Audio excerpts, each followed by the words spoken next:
Reka tugaruke tubasuhuza inshuti zacu aho muherereye. Turizera cyane ko muri amahoro mumeze neza, natwe turashima Imana. Ni nyuma y'iminsi nk'ibiri cyangwa itatu twari tumaze kandi tutaza ngo tongere tugire icyo tuganira, ariko reka dufate aka kanya nyuma y'ibibazo byinshi abantu bagiye batubaza baduhamagara, cyane cyane bishingiye ku kuba abantu batari gusobanukirwa bwa buryo buza busaba ko umuntu yakora KYC w'umupiyoniya, igihe wenda abantu benshi babonye ubutumwa dufite twese muri iyi minsi bukubwira ngo P network KYC update. Ubwo butumwa rero benshi basanze mu maskrini muri home page zabo, abenshi bagira ngo ni KYC babonye, ariko twifuje kugira ngo tubereke ubwo buryo, nubwo n'ubu bamwe bakitubaza, ari nabyo byatumye dufata aka kanya nyine nk'uko duhora twifuza kugenda twigisha benshi tukabahugura mu buryo butuma buri wese aba mu mushinga nk'uyu wa Pi Network asobanukiwe byinshi anabyumva. Ari nayo mpamvu rero kuri iki kigendanye na KYC twafashe aka kanya kugira ngo twongere tuze tugusobanurire bwa buryo uba ugomba kwitwararika mu kumenya ko wabonye KYC cyangwa utarayibona. Ubwo buryo rero nibwo bw'ubu ngubu. Icya mbere, iyo uriho umayininga ya masaha 24 agashira, iyo usubiye ku mayininga nicyo gihe ukubitana n'ubutumwa aribwo ububona buri hejuru aha, bukubwira ngo you are now eligible for KYC process.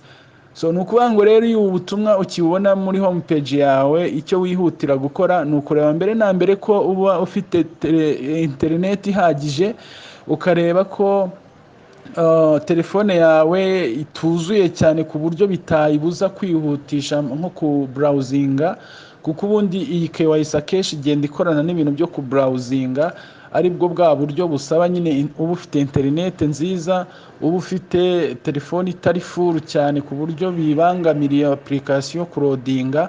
Icya kabiri, ubusabwa kuba nyine uri ahantu heza hari urumuri rwiza kandi hatuje, hashobora gutuma wifata amaselfie ugafata ya ma liveness neza.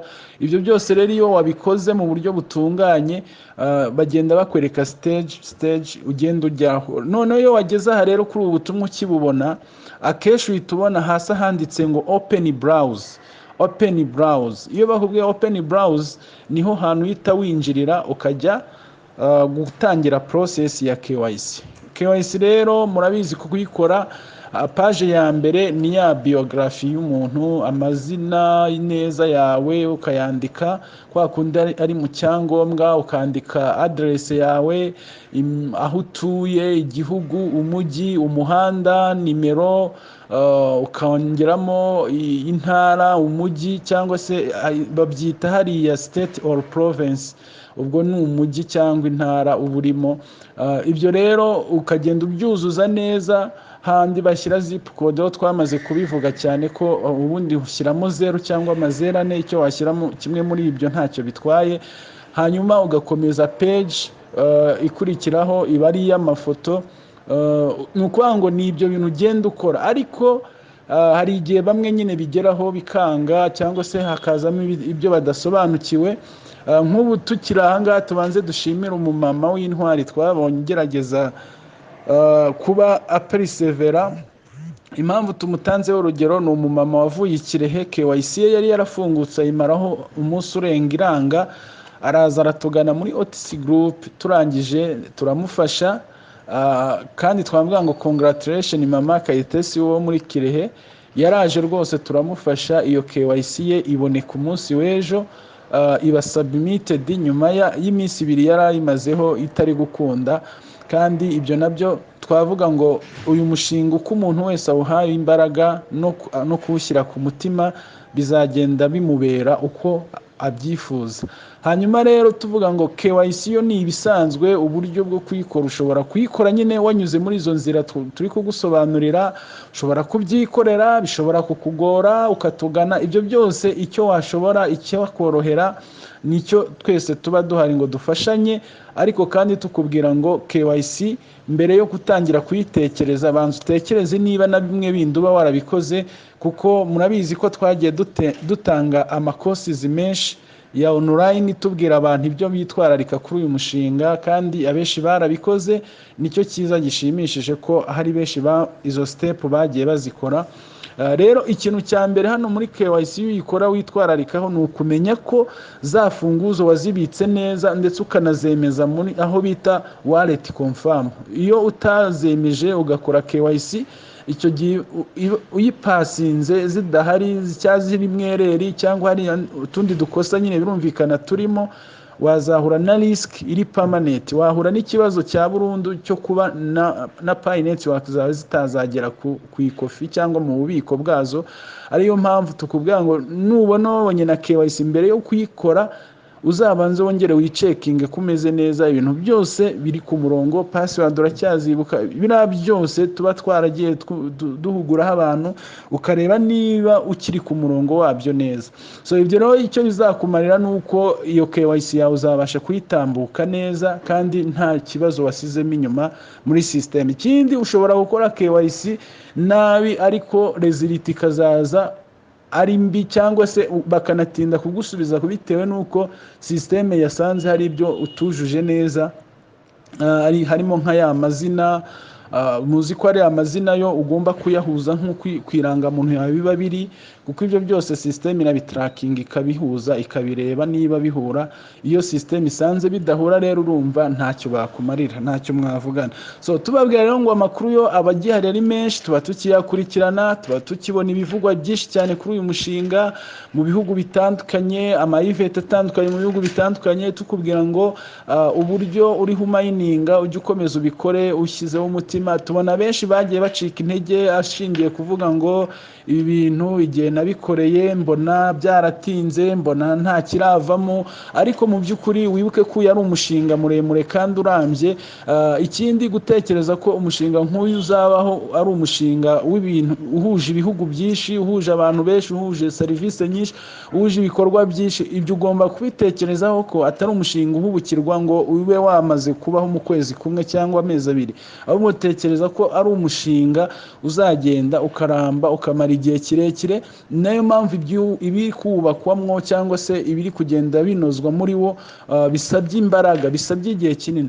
Gusa tuzi ama deadline namwe yagiye atangwa akaba ari mwibikorwa, kandi amenshi twagiye tuyabona aba successful. Twavuga urugero nko ku itariki 14 z'ukwa gatatu barayivuze, tubona hafungutse ibikorwa bya lockup mainnet zagiye zivugwa zikaba, kandi uriya munsi wari uwo bita P-Day 1. Ubwo rero hari P-Day 2 dukunze guhora tuyibutsa. P-Day 2 izaba 28 z'ukwa gatandatu. Dutekereza ko buri kimwe cyose aho ngaho tugomba kugenda tukireba tukamenya ngo iki kintu barakivuze baragikoze, icyo batarakora wenda hari inzitizi, gusa still umushinga ubona ko ucyubakwamwo imbaraga nyinshi. Ikindi twavuga nuko KYC nyine nkuko twese tuba ariyo turi kureberaho, abantu benshi nubwo babumva bayifitiye amashyushyu kuyibona kuyikora, ariko mu by'ukuri KYC ni nziza, ariko nanone si cyo kintu cya mbere cyihutirwa kuruta ibindi, kuko harimo no kugira ngo ahubwo urebe niba ukiyongera PI zawe, kuko KYC yo niba warujuje ibisabwa byanze bikunze ni ikigutegereje, ni icyo ugombwa uzayibona.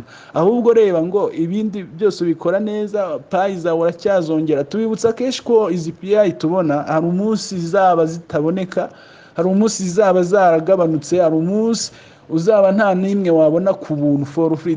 Tubivuga kenshi, mujye mubyibuka ko ibi bintu abantu bamwe batekereza ko twabibonye ku buntu, ariko it's a cost. Ni ukuvuga kugira ngo PI uyibona hari abandi bashoye amafaranga, hari ibikorwa, hari investment yakozwe muri uyu mushinga kugira ngo ubu uri kuwubona ugutya. So bivuze ngo rero iyo time wahawe yo kugira ngo uyibyaze umusaruro, ntago uwayikwinvestinzemo we yabikoze ku buntu.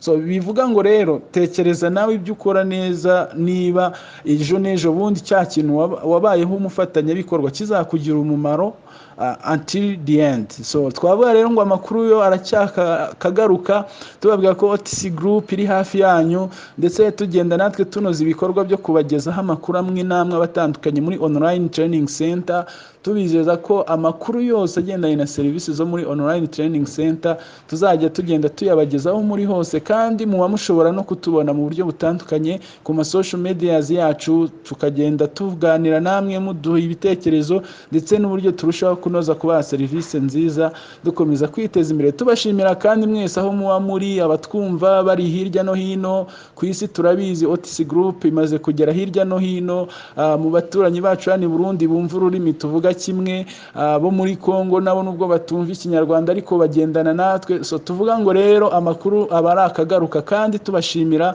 ubufatanye bwanyu natwe n'ibitekerezo mugenda muduha kugira ngo turusheho kunoza serivisi nziza za online training center tugenda tubaha, kandi amakuru yo tubizeza ko yabagezaho buri gihe cyose ku gihe.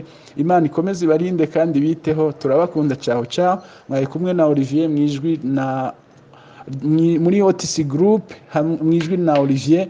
Mugira amahoro y'Imana, turabakunda aho muri hose.